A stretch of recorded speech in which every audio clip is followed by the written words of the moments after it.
So we're back, and last week we talked about taking an inventory, Right. and we had a little bit of a glitch, and we talked about this week obstacles. So one of our glitches last week was a technology-related obstacle, and we're going to talk about that today.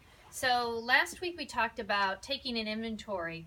We talked about spiritually, relationally, mentally, vocationally, and so today we're going to kind of dig into vocationally a little bit and talk about Mom's story and her new career as a writer. Oh, Here she is. And does it have obstacles? The first one being, in order to be a writer, you must also be able to use the internet because nobody's going to read your handwriting.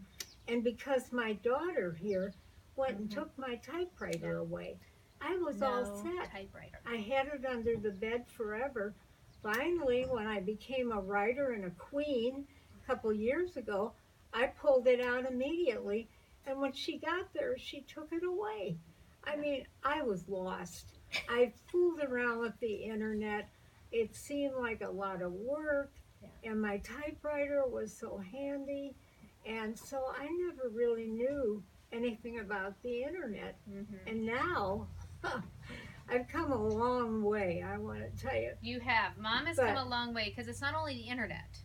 She had to learn Microsoft Words, well, just the computer, kind of logging on and using that tool because the typewriter was comfortable. And we did, I know Irma Bombeck would have been proud when we got back from the Irma Bombeck conference and you pulled that typewriter out, but you really need to, from an editing and other standpoint, to learn how to use the computer. And I'm super proud of Mom. And her story this week is going to be how she overcame that obstacle. And she still is. It's like continual process.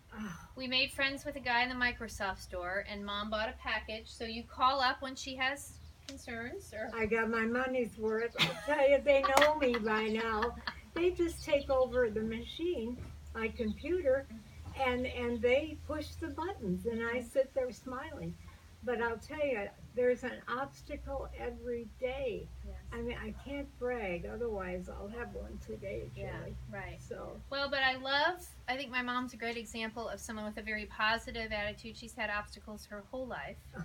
And I think obviously an obstacle for my mom now is, she's always wanted to write a book, and she's finally doing it. She's not letting her age or her stage of life be an obstacle, which I think is incredible. I don't like to use the word obstacle. I use the word challenge.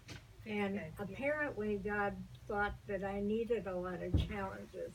So this is just one more, and I'm gonna conquer this. I mean, I'm not gonna be beaten on it. Right. No. Well, and the way you're conquering it, Mom, is you're not trying to do it alone.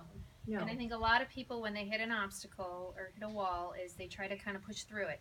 And I think through your story, just of your writing, you found that it takes a village. Yeah. Mom has a wonderful writing coach, Susan Pullman, who was one of our teachers at the Irma conference. And she's been incredible with helping coach Mom with kind of the craft of writing and also doing some editing. I have Judy, my editor. Like, we all have people. We all need kind of the behind-the-scenes people. I call him my Barnabas. That's my favorite Bible character. He was the behind-the-scenes guy. So, well, I also have another little helper, and that's my can of chocolate under the chair.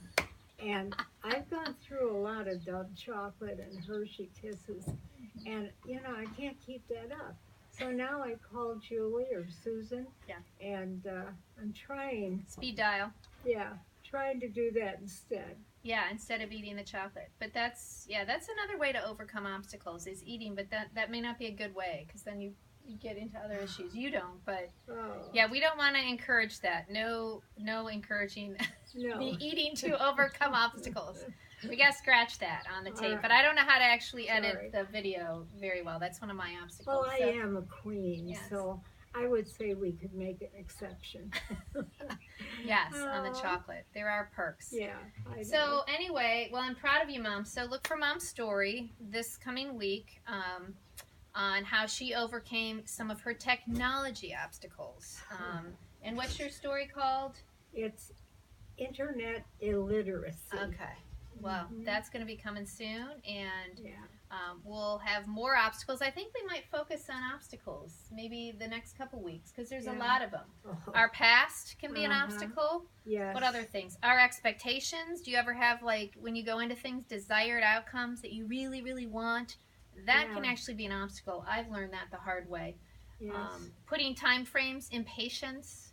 Oh, impatience. I can really talk about that one. I want it done now. If it isn't, then I reach for the tin, my candy tin. So reach for the tin. That's I think that's a story, Mom. No, I think that could be a story. So anyway, stay tuned and please share this with your friends. Subscribe to our newsletter. Last week we had Toto's story.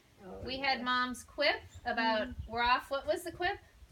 We're off like a herd of turtles. Yes. Yeah. So more wisdom coming and quips from the Queen. Oh, yeah. And a book recommendation. So called Do Nothing to Change Your Life. So we're going to have another good book recommendation coming. I know a good one this week. So stay tuned. Yes. So it's never too late, right, it's Mom? Never There's the too Queen. Late. Yes. And signing off from midlife and beyond. I love this.